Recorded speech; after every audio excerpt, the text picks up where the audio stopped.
Hi there and welcome to Hearthside. My name is Michelle. I'm the author on this blog, and this is part 4 of a 4-part series on the Northern European forest commons and how we can relate them to modern heathen practice, in particular in Canada. I would say that the last 3 posts have been pretty much the potatoes, and this is where we get into the meat, but all of that was necessary for you to form an understanding that will help you to digest this information. So where I'm coming from now is that I want to start taking stories from Northern Europe and also stories from Indigenous people within Canada and bring them together in a way that tells a narrative that can be used to build a basis for understanding between us and our communities. I know that the last section was probably difficult to digest. There was a lot going on there. A lot of emotional baggage that needed to be worked through. And I know that not everyone has maybe looked that closely at the way that colonization worked in Canada and all the implications of that, and it's really hard to work through that. I do understand that, and just give you a little bit of background as to how I have so much information on that. And I know that it's my last post, it seemed probably really extreme to some of you who are not familiar with this information. I'm an educator. One of the projects that I worked in the last year was a truth and reconciliation program where I was paired with Indigenous people, and I brought to the table my educator background, and they were bringing Indigenous knowledge for the sake of creating truth and reconciliation. So I know quite a bit about Indigenous history, about colonization, and about the movements that are going on right now, that where Indigenous people are trying to gain back rights to land, to identity. I'm still not an expert. I don't know who is an expert, but I do know that part of the problem with being a good ally to Indigenous people is that although we need to take the lead of Indigenous people and be understanding of their feelings and actively listening to what they say, sometimes they don't have the energy to be teaching us everything, and we have to work as well on educating ourselves and working on decolonizing our own mindsets in order for that to happen. This isn't easy, and the whole process, no matter what you do, there's always going to be mistakes that are made by all of us. So I hope that I'm definitely coming at this with, I know I'm coming at this with good intentions, but I hope that it will be understood for what it is, which is that I want the connections between the heathen community and Indigenous communities to continue to grow positively over time, and that involves a coming together and a cultural exchange, but it's going to be a challenging process, and we're at the very beginning of it, and that's what we're getting into in this section, is the stories that connect us, but also that this process is ongoing, and this process is going to take longer than I know a lot of us want it to take. in modern times are always hoping that things will be instantaneous. And we're too used to the instant nature of our technology. But that's not how this is going to go. So I will get into that. Apparently, Storm here is going to join us for this section since they just woke up from their nap. But this section is about building growth with the Indigenous communities in Canada and about modern heathenry and reconnecting to the land. So because we're in Canada, reconnecting to the land means that we have to take cues from the Indigenous people, because this is not the land where our ancestors came from. So in order to build relationships with the land, we need to first understand the land and the spirits of the land where we live. So in this post, I'm going to talk about spirits of place. I'm going to talk about the 7 generations philosophy and about being good ancestors. I'm going to talk about the importance of community. I'm going to talk about sacred trees. I'm going to talk about ancestry and connection to land and about gifting practices, and then try to summarize all of this for section series in a way that fits with the narrative that I was telling at the beginning, so that hopefully we can move forward. We're in a unique position as heathens because we share with Indigenous people of Canada a connection to the land and the spirits of place. It's in the best interest of heathens to work with Indigenous people to preserve our natural environments for future generations. Our voices matter when speaking up with our Indigenous allies to help preserve the land for future generations. An important part of heathenry is the veneration of spirits of place. And we need to understand that this is to be spirits who would aid humans and not malevolent spirits. Heathens usually believe that there are spirits all around us in rocks and trees and landforms. And these spirits should be respected and honored when we are on the land that they call home.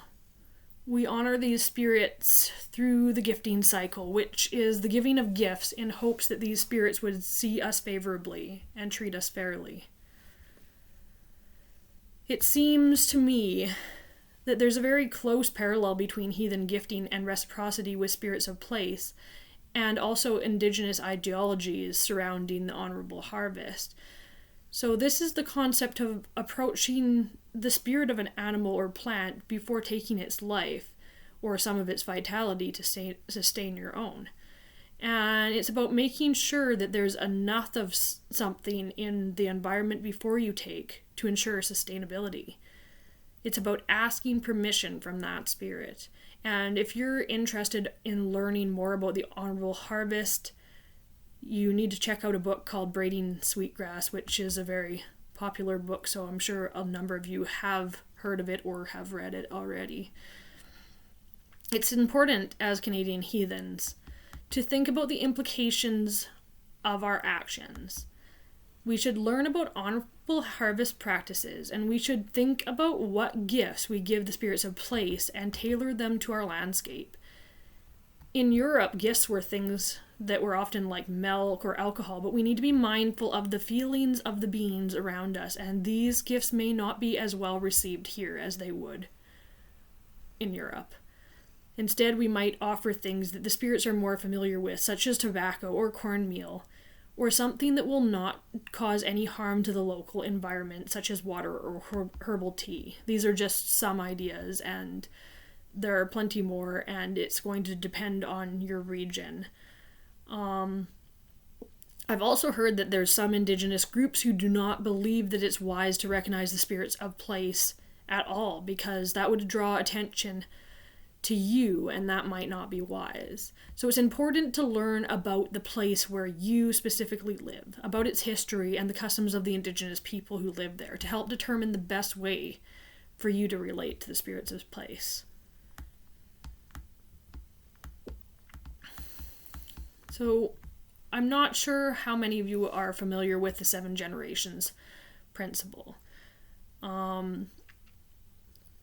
We know from looking at the forest commons that they have increased old growth forests, and the timber industry tries to spin this as it being non-productive land.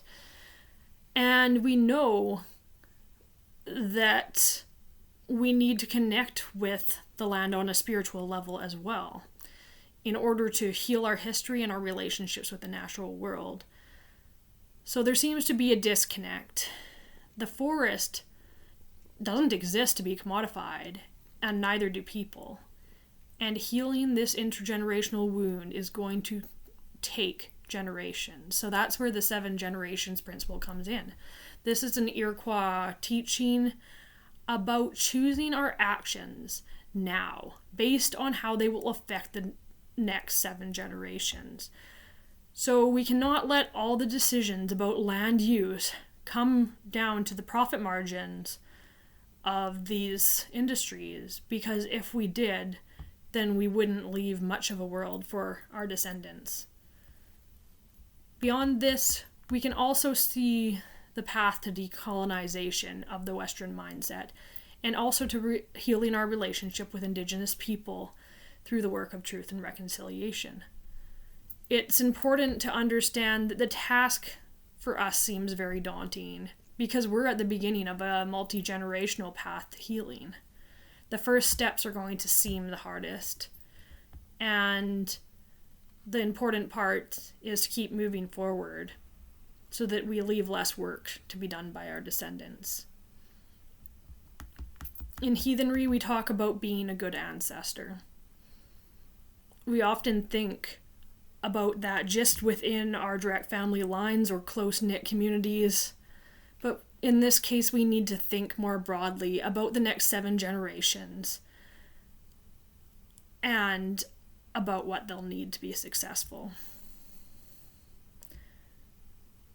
I feel like our strength as heathens comes from the importance of community. And we can see the importance of community and how it ties to sustainable practice for land use.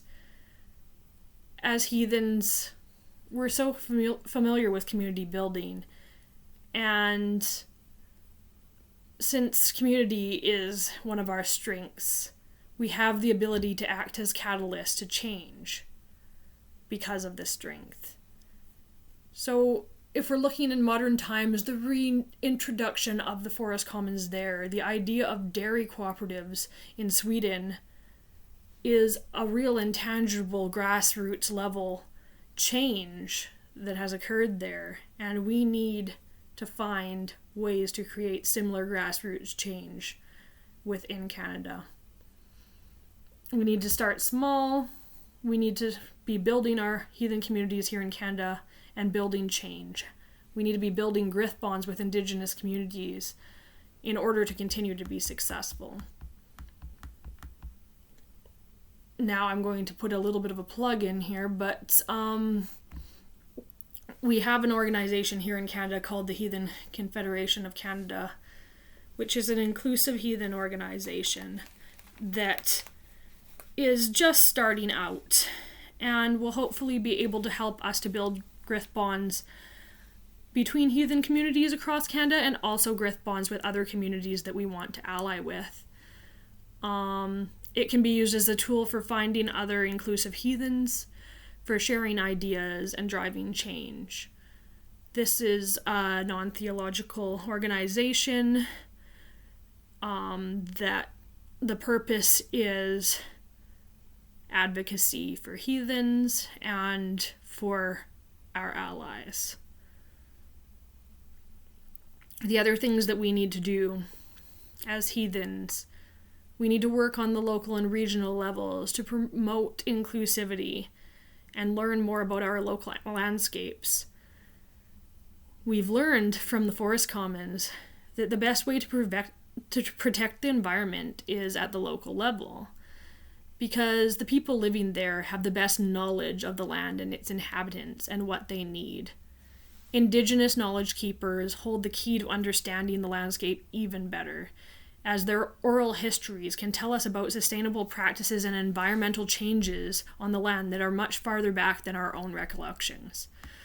And it's important to help foster healthy community with local Indigenous people, proving ourselves to be trustworthy allies who understand our shared history and actively work towards healing and reconciliation. We need to recognize when to act and when to listen and work towards a brighter shared future for humans and non-humans on the lands that we call home. So here's some stories, because stories have power and stories help us to connect with each other. And the first stories that I want to tell are about sacred trees. For both heathens and Indigenous people, we see the land and other than human beings as sacred. And this is true of sacred trees.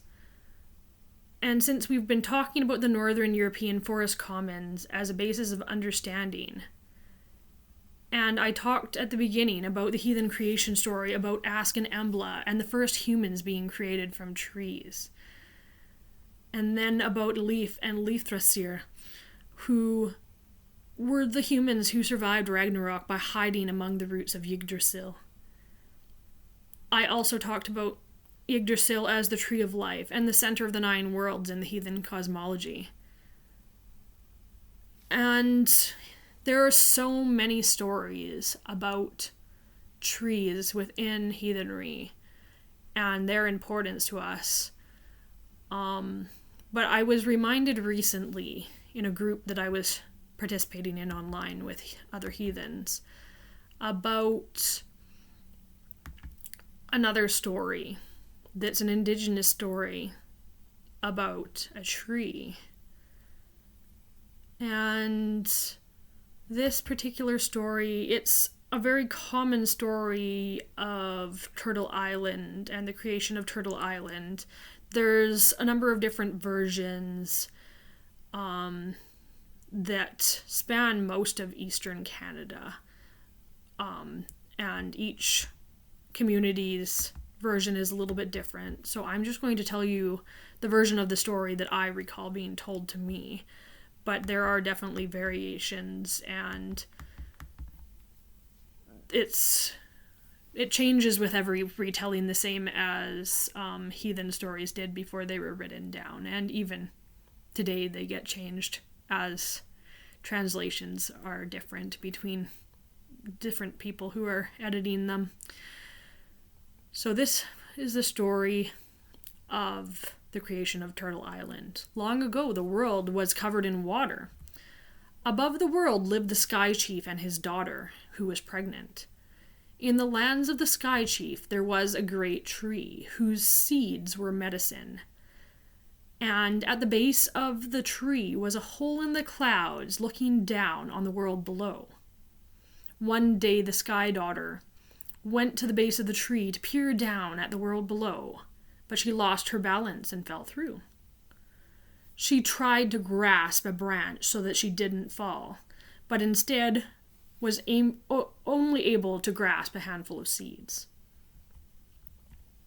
Below in the water there were animals who saw the Sky Daughter fall, and they knew that she could not live in the water like them. So they rushed to her aid. "Put her on my back," said Turtle, and the other animals did. But they knew that she could not live like that and needed ground. One of them said, "There is soil far below the water if we could get to it." So each one tried, and in turn each one was unsuccessful. They weren't able to swim deep enough to reach the soil. Finally, Muskrat said, "I'll try." And the other animals laughed because he was so small. They didn't think he'd be able to do it. Undaunted, Muskrat dove. And he was gone so long that the other animals began to worry that he would not resurface. Eventually he did, but he collapsed, and the other animals placed him on Turtle's back along with the Sky Daughter. It was a while before one of them noticed that Muskrat's hand was clenched shut. They pried it open to find that it was full of soil. They took this soil and they spread a thin layer of the soil on Turtle's back, praising Muskrat for his bravery. And in the soil the Sky Daughter planted all the seeds that she had brought with her. They grew into all the plants that we now know, all the plants that we use for food and medicines and the 4 sacred herbs.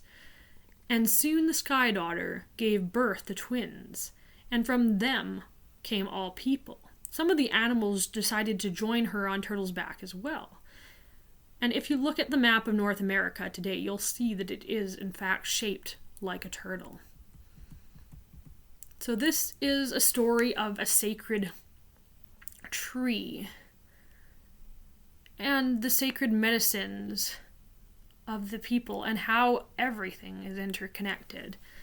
And there are so many stories, as I said, within heathenry about sacred trees. And I feel like the tree in the Turtle Island story is very similar to our Tree of Life Yggdrasil.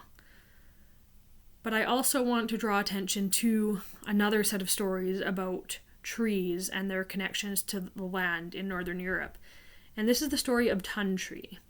Now, Tun Tree is a tradition in Scandinavia where a sacred tree is placed in the center of a yard of a family farm, which reflects the intimacy of the place. Now, this goes by different names in different regions. I'm just going to continue to use Tun Tree as that is less confusing than naming all of the other different names that this same practice had. Caring for the Tun Tree demonstrates respect for ancestral spirits and provides direct connection with the spirits of the land. The Tun Trees have a guardian spirit that resides inside of them that helps to keep the farmstead safe as long as it is treated with proper respect. The types of trees that are used for Tun Trees are chosen for their longevity, and it's believed that destroying this tree could spell disaster to the family. I also want to recite a poem here that's a Norwegian poem entitled "What is Home?" and I will link below the name of the author. Talk of what home is. Snow and fir forest is home. From the first moment they are ours. Before anyone has told us that it is snow and fir forests, they have a place in us. And since then, they are there. Always. Always. Come home. Go in there, bending branches. Go on until you know what it means to belong. This brings me into what I want to talk about next, which is our ancestry and our connection to the land and what it does mean to belong.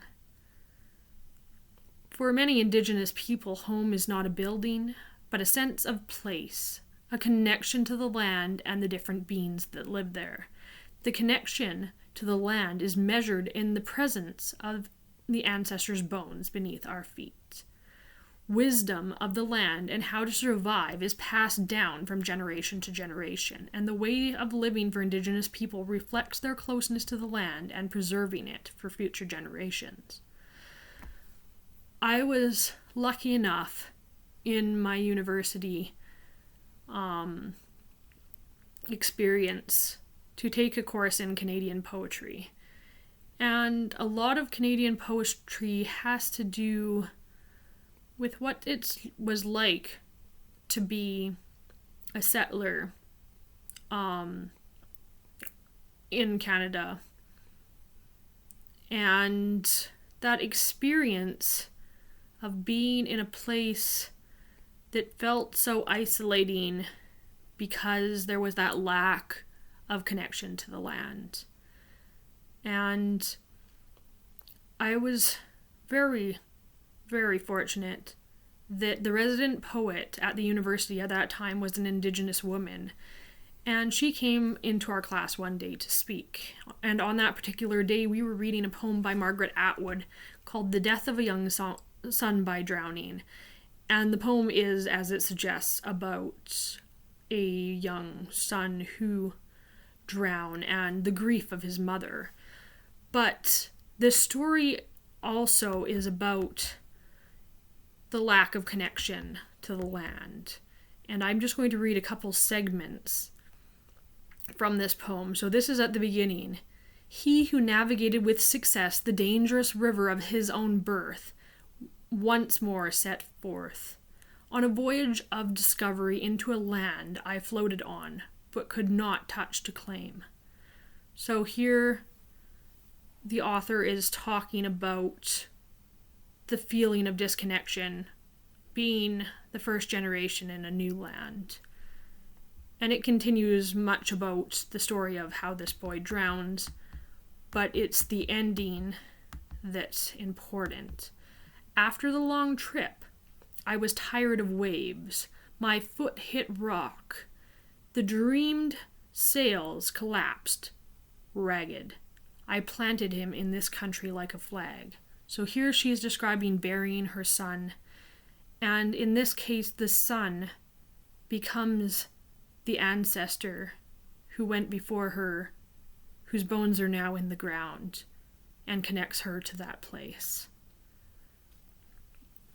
What the resident poet said at this point was what struck me, and it stayed with me for many, many years since then.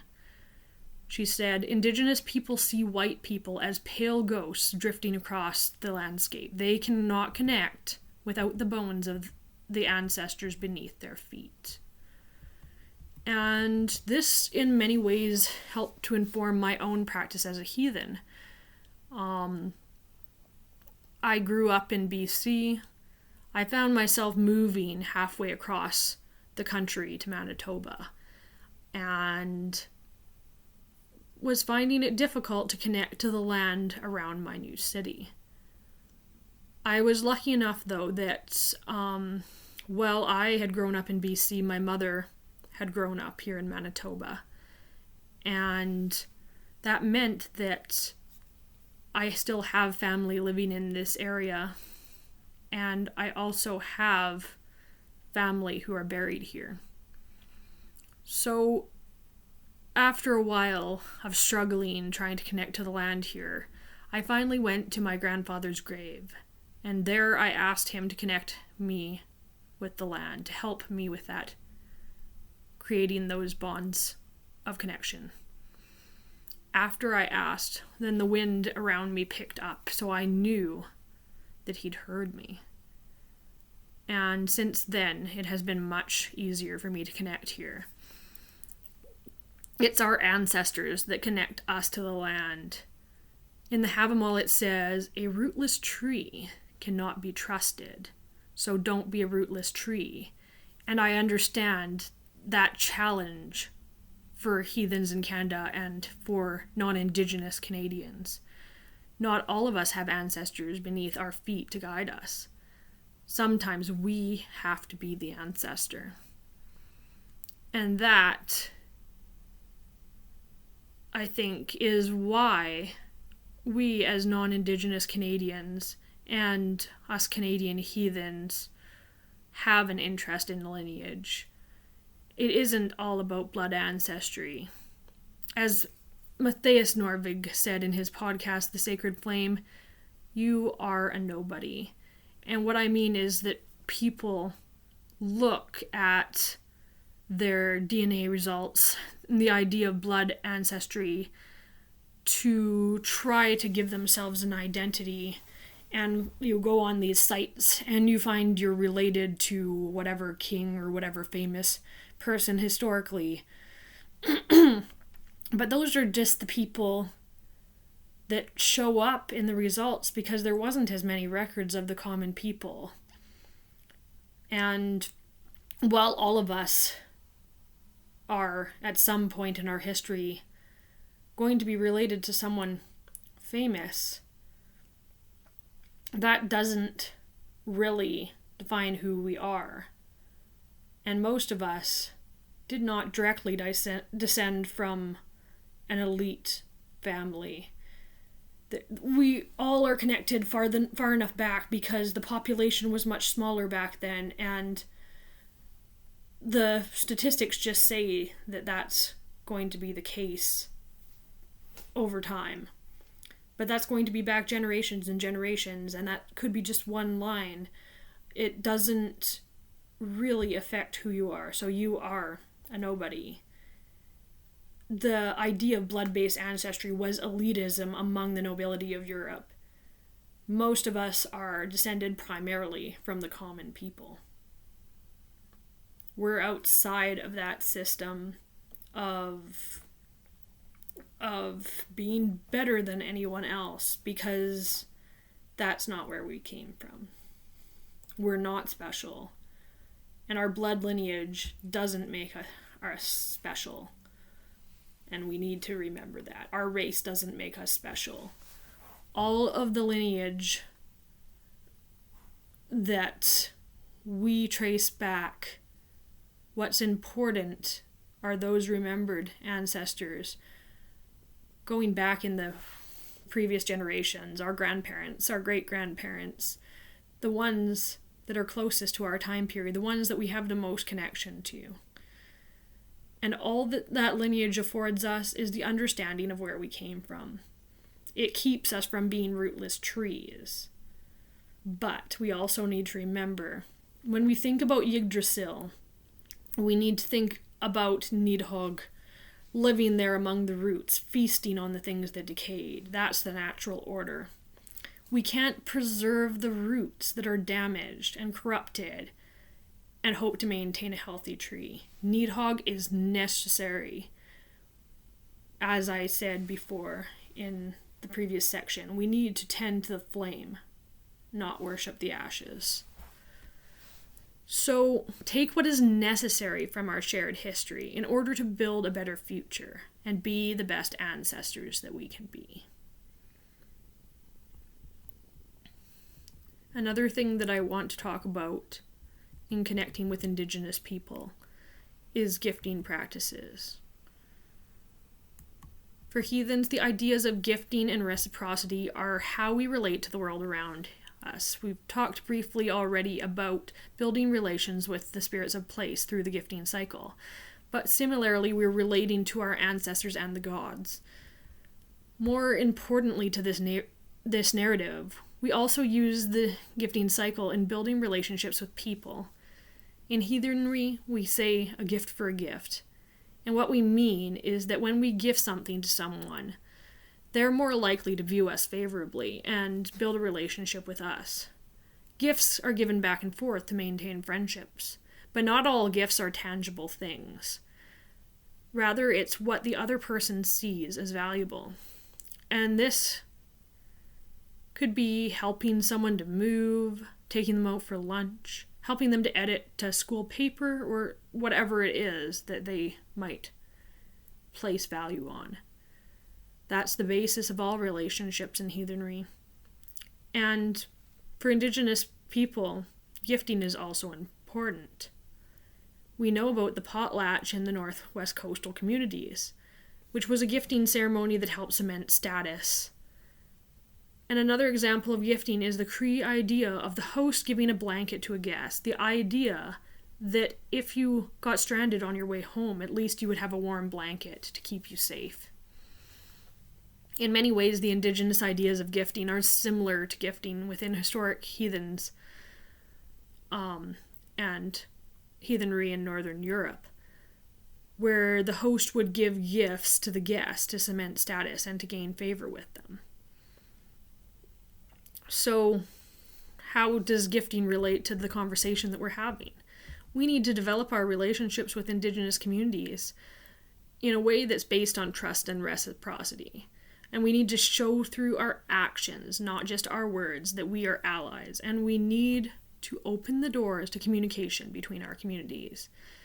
In heathenry, we call this concept grith, which is the relationship of reciprocity between communities or members of separate communities, whereas we use frith to describe the similar types of relationships that we build within our own community. So what do we have as heathens here in Canada? We have sense of community within heathenry. We have an understanding of spirits of place and a desire for sustainability. We also have a desire for decentralization, and we have a voice and a platform. What are the things that we currently need? We need ancestral connection to place. We need wisdom and knowledge about the land that we live on. And we need grith bonds with Indigenous communities. We need informed practice in connecting with local spirits of place. How do we move forward? It's in our best interest as heathens to work with Indigenous communities to preserve our natural environment for future generations. And we can take what we've learned over this series about the forest commons and the importance of sustainable forest management for their preservation, and use that as a building point to help us come together with Indigenous people and ally with them for land stewardship. It also informs us of the dangers of allowing industry to control the narrative. We need to move back to grassroots. We can also learn from our landscape and from the Indigenous people how to best build and maintain relationships with the spirits of place. We need to reconnect to the land in order to decolonize ourselves and to heal the rupture in the Western mindset that's causing us to work against the natural world, instead of embracing it as life-sustaining.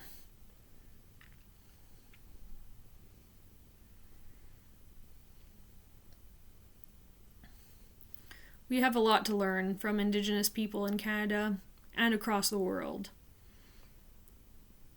And as we work to remember in ourselves the knowledge that was severed as a result of the enclosure movement in Northern Europe, it's important that us as Canadian heathens, who are right in the thick of it, striving to heal ourselves as well as work towards truth and reconciliation, it's important that we realize that we're at a disadvantage in our own understanding since we're disconnected from our ancestral lands.